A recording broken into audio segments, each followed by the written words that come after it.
Hello and welcome to the Price Academy, bite-sized history videos.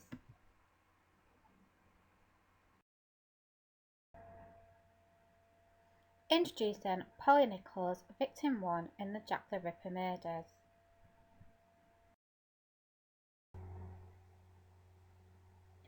Polly Nichols was born Mary Ann Nichols. She was the second child of Caroline Walker and her husband Edward.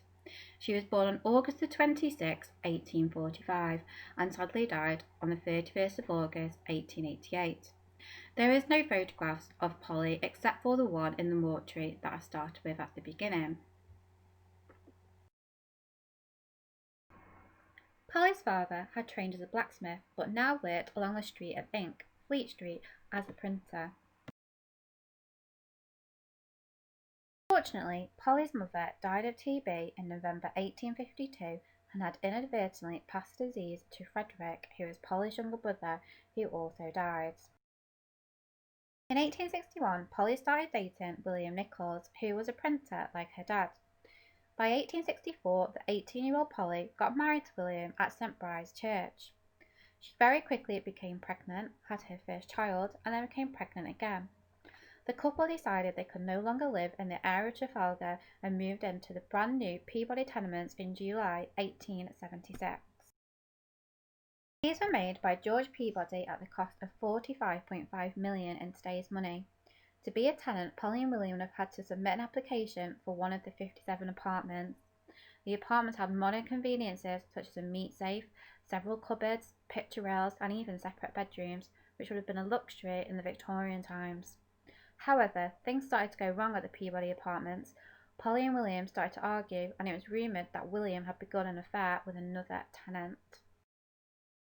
She turned her back on her family home and children, and in March 1880 she left the Peabody apartments and began an irregular life on the street as a tramp, or having short stays in the workhouse like this one in Lambeth. In 1888, Polly was provided a job by the Lambeth Workhouse as a domestic servant in a house in Wandsworth, South London. However, Polly only lasted 2 months before running away with clothing and goods her mistress had provided with £3 and 10 shillings.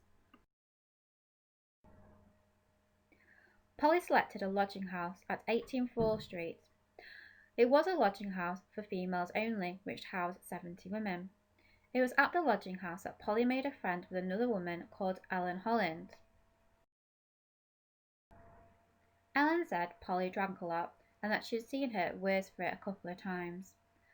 Ellen at Polly's coroner's inquest said Polly's funds ran short by the 24th of August and she ended back tramping on the streets. On the 31st of August at 12:30 a.m, Polly had been seen drinking in this pub called the Frying Pan on the corner of Fall Street. She was drunk when she left. At 2:30 a.m, Ellen bumped into Polly walking towards Whitechapel Road, as you can see on this map. Polly was not in a good way and couldn't walk straight. Polly walked off after 7 or 8 minutes of talking, wearing a straw bonnet edged with black velvet, and disappeared into the darkness. Polly ended up on Bucks Row to look for a corner to sleep in. According to the book The Five, Polly could have been asleep when she was murdered, the first victim of Jack the Ripper. Could Jack the Ripper have seen Polly slumped in a corner and taken his chances? Is that why she didn't scream when her throat was slit? The next day, Polly Nichols' body was found on Bucks Road by a policeman. This is a famous illustration showing how she was found. The murder of Polly Nichols was reported by the media in the newspapers. Victorians loved a murder case, and this was going to be the first murder in a series of 5. This is the death certificate for Polly Nichols. As you can see, it says her death was violent and she has suffered blood loss and wounds to her neck and abdomen, inflicted by some sharp instrument. This is why people believed that Jack the Ripper could possibly have been a doctor or a surgeon or someone with experience of using a knife.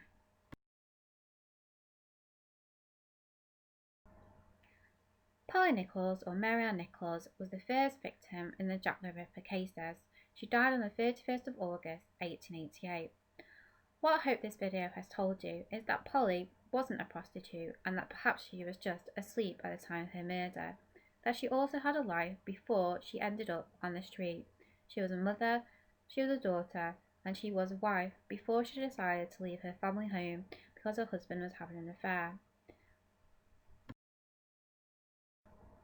Don't forget, if you like this video, to like it and subscribe to my channel, or you can follow me at Little Miss History 81 at Tanya Alex 38.